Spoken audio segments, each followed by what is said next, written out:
né, e toda a repercussão também que trouxe para o Congresso Nacional. Eu convido agora para a nossa conversa o Antônio Martins, que é especialista em Direito Criminal, professor da Universidade do Estado do Rio de Janeiro. Professor, seja muito bem-vindo, obrigada pela participação aqui no Poder Expresso. O senhor que veio, né, com certeza acompanhando essa operação de ontem, trouxemos aqui diversas falas, ministro da Justiça, governador do Rio de Janeiro, agora essa atuação do Senado para a instalação dessa CPI do crime organizado, que já deve começar os trabalhos na próxima terça-feira. Eu queria começar perguntando ao senhor o seguinte: o que esperar de uma CPI do crime organizado? Será que tem como mesmo não politizar um tema que está tão em alta justamente por causa dessa operação, essa triste operação de ontem? Boa tarde, seja bem-vindo. Boa tarde, Vitória, obrigado. Pois é, de fato, é uma operação desastrosa, né, no Rio de Janeiro.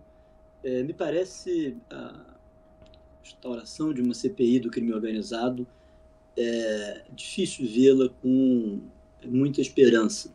É por duas razões. Em primeiro lugar, por essa politização a que você se referiu. Nós vemos que as falas do governador, as narrativas, as falas políticas em geral tendem a uma politização, a um uso político do tema, da pauta da segurança pública.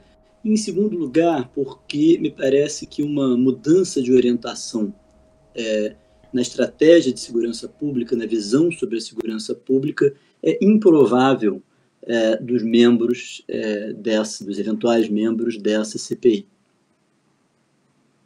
Como que o senhor avalia esse cenário dessa operação de ontem no Rio de Janeiro, operação que, na verdade, ainda continua no dia de hoje? Tivemos mais de 100 mortes. Hoje tivemos aquela cena, né, dos próprios moradores retirando corpos na mata. Na opinião do senhor, como que foi essa operação?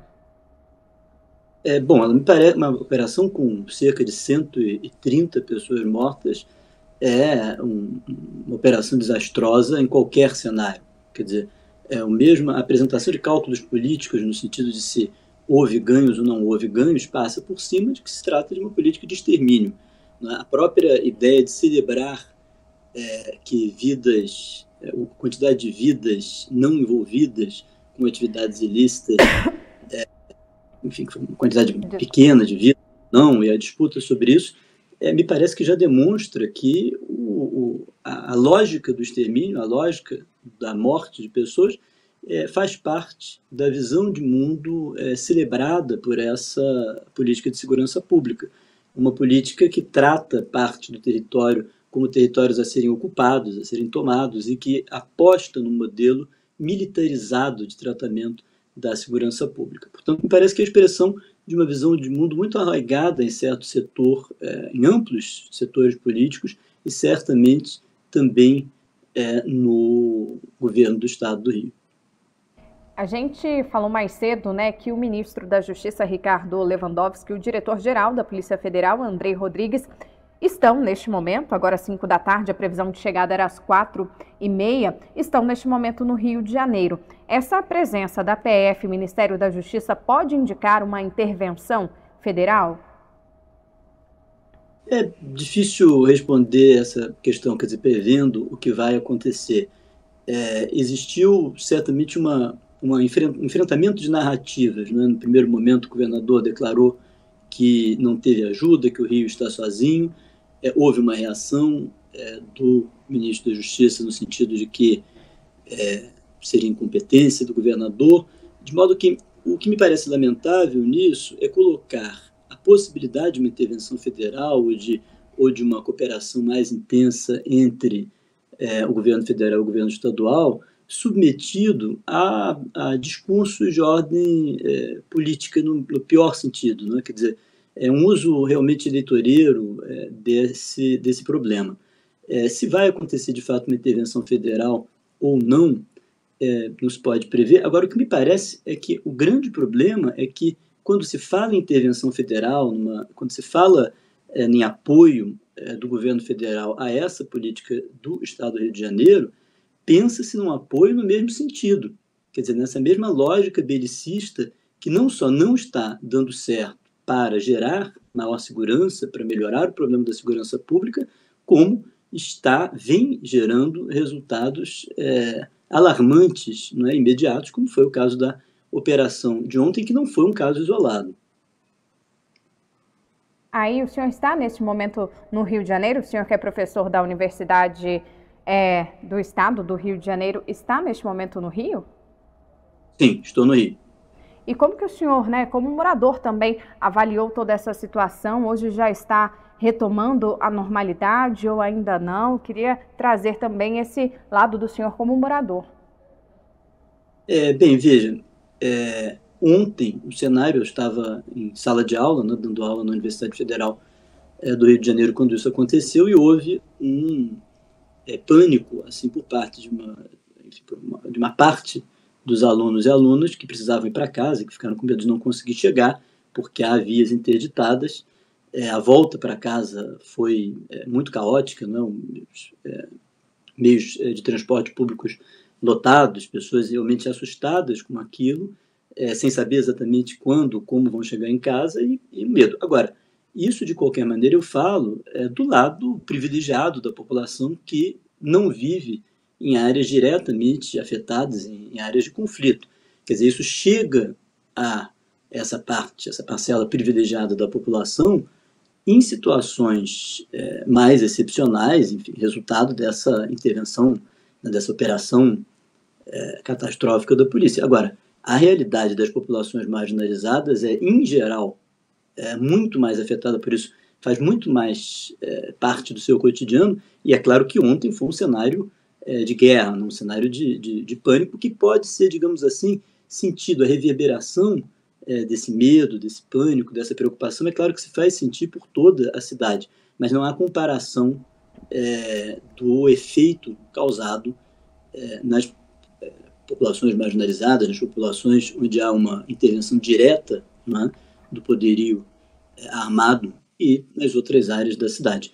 Hoje, de fato, parece haver uma certa normalização, se nós compararmos com o cenário de ontem, mas não existe normalização possível com o encontro de mais corpos e com declarações, inclusive celebrando como se houvesse um sucesso numa operação que gerou tantas mortes. E na avaliação do senhor, né, vimos a fala da própria Polícia Civil falando em responsabilizar criminalmente os moradores que retiraram aqueles corpos de dentro da mata. O senhor, como especialista em direito criminal, como que fica essa sensação dos moradores que a gente viu, estamos rodando aí essa cena lamentável, triste e brutal desses corpos espalhados nessa praça na região da Penha? Pois é, há algo de muito cruel, né, nessa fala sobre responsabilização dos moradores, quer dizer,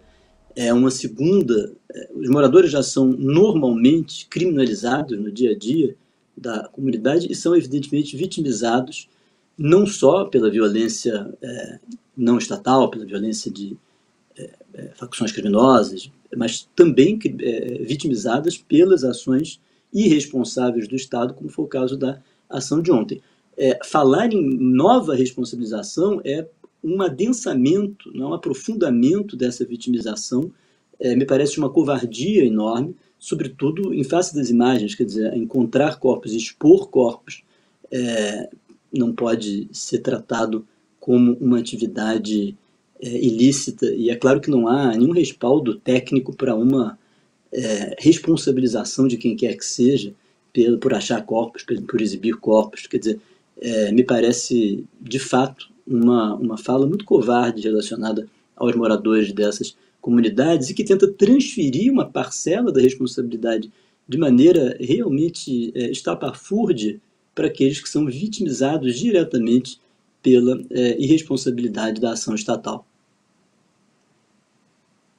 Professor, a partir de agora, né? Nesse dia, após o senhor trouxe o cenário, como o senhor mesmo colocou, de um lado privilegiado de toda essa situação, mas o que esperar da segurança dessas regiões, principalmente a partir de agora? Qual seria o esperado mesmo do poder público? Veja, eu acho que existem níveis, né? Quer dizer, ontem nós vimos que houve uma extrapolação dos limites territoriais onde há uma intervenção violenta direta, seja do Estado, seja de grupos criminosos. Essa extrapolação, ela não chega a todas as partes, a todas as áreas do Rio de Janeiro, evidentemente. Existem áreas, portanto, mais privilegiadas, e ela tende a se reduzir, ou seja, nós não vamos ver em vias principais, em vias de acesso, me parece, a expectativa é que nós vejamos agora novamente eclodirem cenários, assim como de ontem, cenários de guerra, de barricadas, de protestos, de ônibus, impedindo a circulação. Nas áreas marginalizadas, realmente marginalizadas e que são alvo diário dessas múltiplas violências, estatais e não estatais, me parece que a mudança de cenário é muito improvável. Quer dizer, fala-se em recuperação de território, ocupação de território, seguindo uma lógica de guerra que, evidentemente, não funciona para a lógica urbana, e o que efetivamente é um abandono estatal que não se relaciona com uma ocupação policial ou bélica dessas áreas, mas com uma recuperação dessas áreas para a garantia de direitos fundamentais dos moradores, enfim, saúde, educação.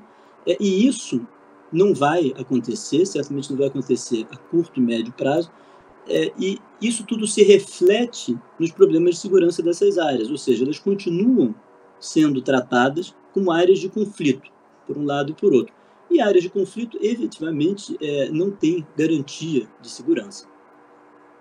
Antônio Martins, especialista em Direito Criminal, professor da Universidade do Estado do Rio de Janeiro, muito obrigada pela participação ao vivo conosco e por todos os esclarecimentos, inclusive trazendo detalhes como morador do Rio de Janeiro, a sensação por aí neste momento. Obrigada, boa tarde. Muito obrigado, Vitória, boa tarde. Obrigada. SBT News, o maior canal de notícias do YouTube.